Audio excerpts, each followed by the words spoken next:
Wapay matumbog ang kapulisan sa posibleng hinungdan sa pagpusil patay kang Chad Christian Noval, 36 anyos, pasado alas 6 niadtong miaging Sabado. Si Noval minyo og nagpuyo sa P. Borgo Street alang-alang Mandawi City.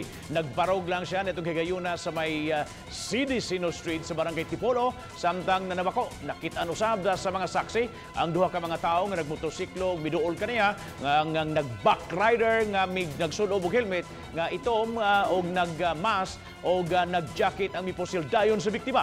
Gisuwayan pa pagdaang biktima sa balanan apan gideklarar kining dead on arrival. Sa pakisulsi sa Mandawi City Police Office na sayran ni Chief Inspector Mercy Villaro nga ana sa listahan sa kapulisan ang pangan sa biktima. Sa ilahang pag-background checking sa atoang victim niatong shooting, naa ni siya di ay sa atoang target list, and also nag-start ni siyang naa sa atoang watch list diri sa Mandawi City.